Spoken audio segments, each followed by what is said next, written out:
안녕하세요. 오늘은 2024년도 8월 12일 월요일입니다. 무더위가 계속되는데 여러분 건강 잘 유의하시고요. 이제 아무리 무더워도 이제 점점 시원해질 거라니까 그 소망으로 이번 한 주간도 지내셨으면 좋겠습니다. 오늘 함께 읽을 말씀은 출애굽기 2장 말씀입니다. 모세가 태어나다. 레위 가족 중 한 사람이 가서 레위 여자에게 장가들어 그 여자가 임신하여 아들을 낳으니 그가 잘생긴 것을 보고 석 달 동안 그를 숨겼으나 더 숨길 수 없게 되매 그를 위하여 갈대 상자를 가져다가 역청과 나무진을 칠하고 아기를 거기 담아 나일강가 갈대 사이에 두고 그의 누이가 어떻게 되는지를 알려고 멀리 섰더니 바로의 딸이 목욕하러 나일강으로 내려오매 시녀들은 나일강가를 거닐 때 그가 갈대 사이에 상자를 보고 시녀를 보내어 가져다가 열고 그 아이를 보니 아기가 우는지라 그가 그를 불쌍히 여겨 이르되 이는 히브리 사람의 아기로다. 그의 누이가 바로의 딸에게 이르되 내가 가서 당신을 위하여 히브리 여인 중에서 유모를 불러다가 이 아이에게 젖을 먹이게 하리이까. 바로의 딸이 그에게 이르되 가라 하매 그 소녀가 가서 그 아기의 어머니를 불러오니 바로의 딸이 그에게 이르되 이 아기를 데려다가 나를 위하여 젖을 먹이라. 내가 그 싹을 주리라. 여인이 아기를 데려다가 젖을 먹이더니 그 아기가 자라매 바로의 딸에게로 데려가니 그가 그의 아들이 되니라. 그가 그의 이름을 모세라 하여 이르되 이는 내가 그를 물에서 건져내었음이라 하였더라.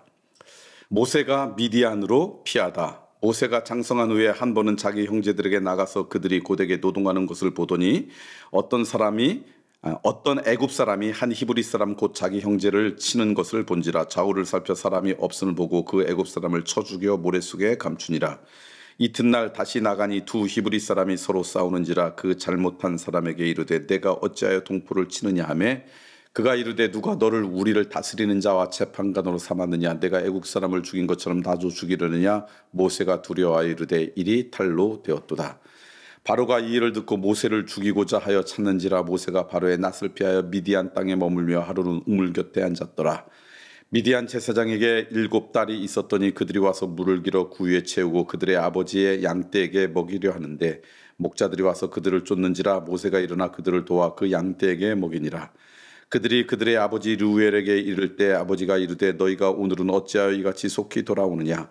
그들이 이르되 한 애굽 사람이 우리를 목자들의 손에서 건져내고 우리를 위하여 물을 길어 양떼에게 먹였나이다. 아버지가 딸들에게 이르되 그 사람이 어디 있느냐. 너희가 어찌하여 그 사람을 버려두고 왔느냐. 그를 청하여 음식을 대접하라 하였더라.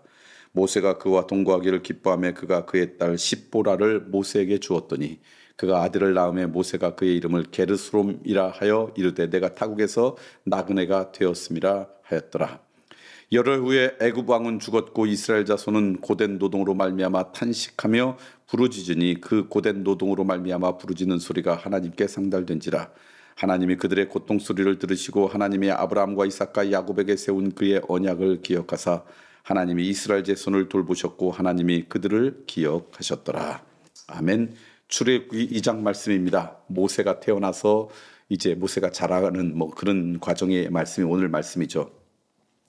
근데 여러분 아시는 것처럼 이제 모세가 히브리 사람으로 태어났죠. 그런데 태어난 아들들은 이제 죽여야 되는 그런 안타까운 그런 상황 가운데 이제 처하게 됩니다. 그런데 오늘 말씀 2절에 보니까 이렇게 돼 있어요.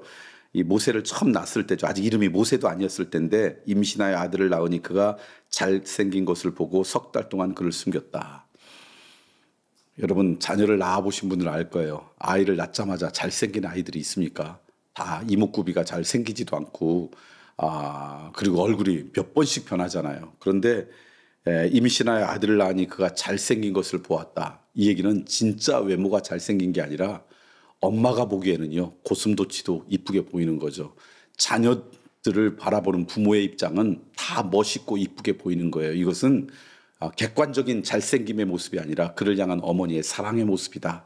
저는 이렇게 생각합니다. 다시 말하면 하나님이 우리를 보실 때 이미 우리를 잘생긴 인생으로 보고 계시지 않을까. 이미 하나님 우리를 사랑하셨으니까. 어느 정도요?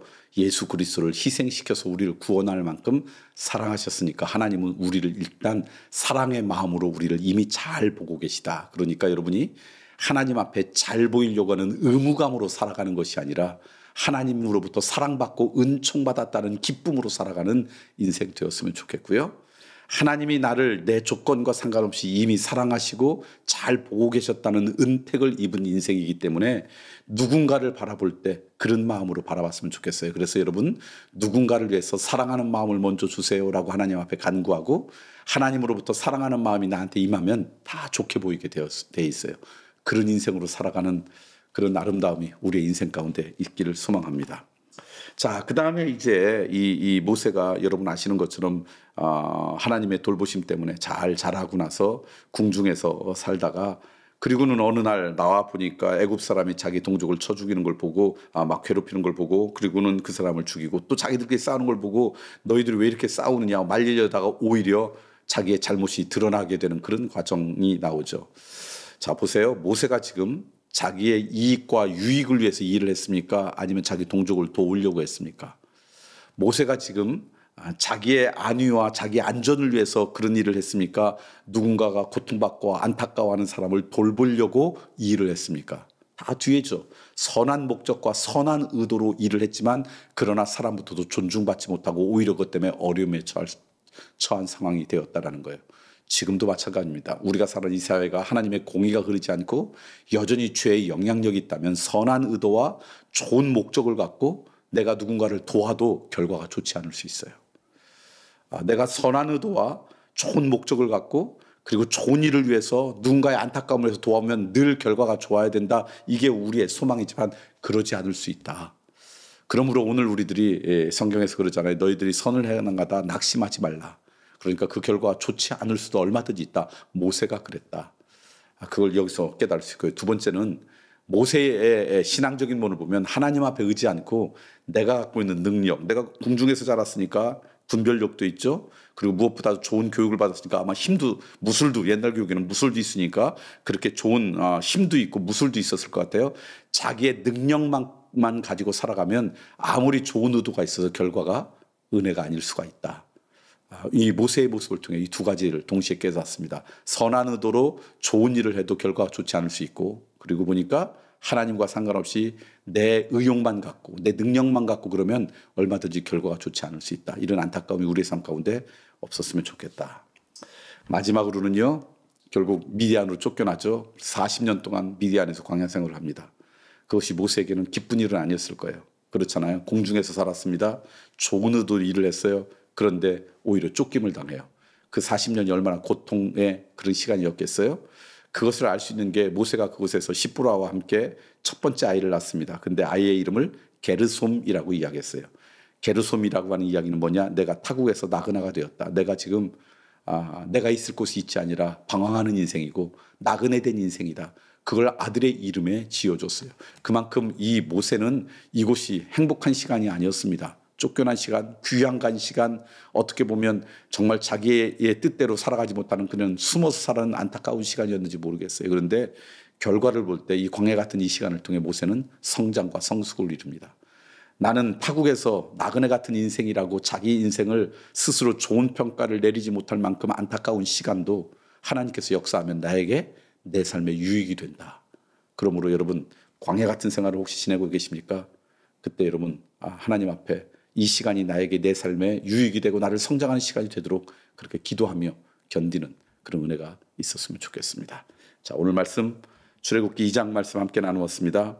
사랑의 마음으로 보면 다 잘생겨 보입니다. 나는 이미 하나님으로부터 그런 은혜를 입은 사람입니다. 그러니 그렇게 누군가를 바라봤으면 좋겠고 누군가를 정말 사랑하고 싶다 그러면 먼저 그 마음이 내 마음에 임하도록 하나님 앞에 간구하십시오. 두 번째는 선한 의도로 좋은 일을 했지만 결과가 나쁠 수도 있습니다. 내 의욕만 갖고 가면 그럴 수도 있습니다.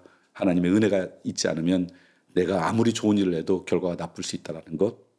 마지막으로 광야 나는 타국에서 방황하는 인생이었습니다라고 고백할 만한 안타까운 인생이었지만 그게 사실은 모세를 인간답게 만든 시간이었다. 우리의 인생도 얼마든지 그럴 수 있다. 기억하고 오늘 사셨으면 좋겠습니다.